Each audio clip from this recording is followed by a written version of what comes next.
Était-ce le chef des armées ou le Père Noël qui a adressé ce vendredi ses vœux aux armées depuis le bâtiment de projection et de commandement d'Ismud, amarré à Toulon?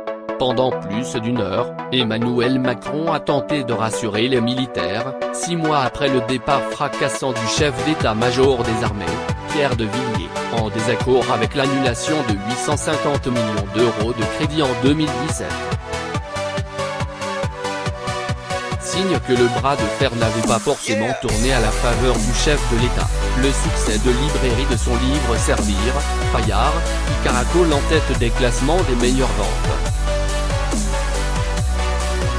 De sa visite aux soldats blessés à l'hôpital Percy de Clamart le jour même de son investiture à Gao au Mali, en passant par Tapa en Estonie ou Istres, Emmanuel Macron commence son discours en listant ses nombreux déplacements dans les forces, comme le disent les gouvernants.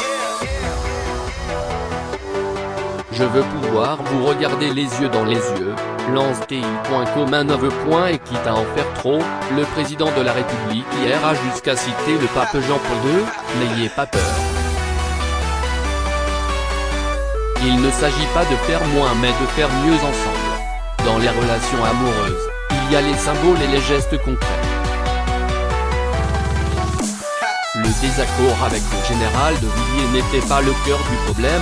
Il n'était que l'expression d'une crise profonde des armées, souligne l'ancien colonel Michel Goya, spécialiste de l'armée. Et justement, dans sa hôte, Emmanuel Macron apporte une augmentation du budget de la défense en 2018 d'1,8 milliard d'euros, un effort budgétaire inédit qui doit permettre d'atteindre en 2025 2% du PIB. Peut-être certains se sont laissés gagner par la routine ou d'une certaine méfiance. Cela, il faut l'oublier, plaide le chef de l'État en référence à la baisse continue des crédits militaires au cours des dernières décennies. Comme pour mieux flatter son auditoire, il indique que le premier principe qui guidera la loi de programmation militaire, LPM, qui doit être présentée en février au Conseil des ministres sera d'améliorer les conditions de vie des soldats. Chaque force se voit gratifiée d'une annonce. À l'armée de terre, un effort sera consacré aux véhicules blindés moyens, à la marine, plus de patrouilleurs et de pétroliers, à l'armée de l'air, plus de ravitailleurs et d'avions de renseignement. Quant au service national universel, une promesse coûteuse de campagne, il ne sera pas financé sur le budget de la défense. J'ai toujours pensé que la rupture avec le général de Villiers coûterait plus cher à Macron que s'entendre avec lui, sourit l'ancien ministre de la Défense Gérard Longuet. Cette crise l'obligeait à faire plus.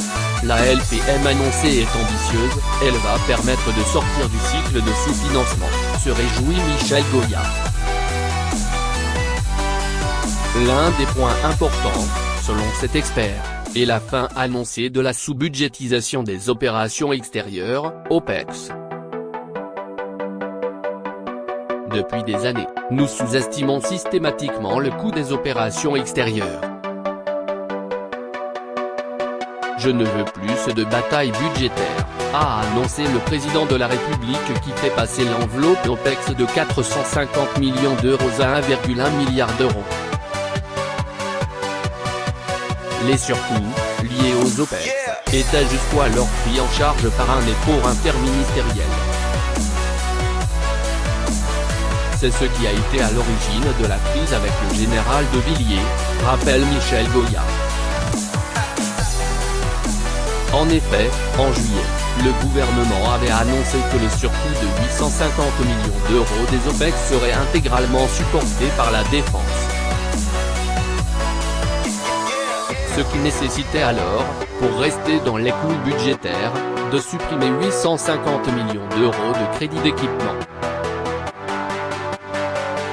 Réintégrer ces 1,1 milliard d'euros dans le budget de la défense. C'est très bien pour la sincérité des comptes publics, reconnaît le député, LR, François Cornu-Gentille, rapporteur spécial des crédits de la défense à l'Assemblée nationale. mais ce sera fait au détriment du reste. Cela ne correspond donc pas complètement à l'avancée qu'on nous vend. En clair, le budget de la défense augmente mais doit financer des coûts pris en charge jusqu'alors par d'autres ministères. Autre bémol selon ce député, la décision, prise par le Parlement, de plafonner les restes à payer de l'État, à leur niveau de 2017, c'est-à-dire plafonner les autorisations d'engagement non couvertes par les crédits de paiement. La moitié concerne la défense, pour environ 50 milliards d'euros. Concrètement, cette mesure risque de bloquer certaines commandes, François Corbin-Gentille. Les militaires voient qu'il y a la volonté d'avancer mais que, compte tenu des objectifs et des charges, ce qu'on leur donne n'est pas suffisant, assure le député de la Haute-Marne selon lequel le calendrier d'Emmanuel Macron n'est pas non plus si rassurant. Avec 1,8 milliard d'euros d'augmentation du budget chaque année, il annonce de bonnes nouvelles à moyen terme. Mais à ce rythme, on n'arrive pas à 2% du PIB à la fin du quinquennat, assure l'élu LR. On y arrive en augmentant le budget de 3 milliards par an après 2022, c'est-à-dire une fois le quinquennat fini.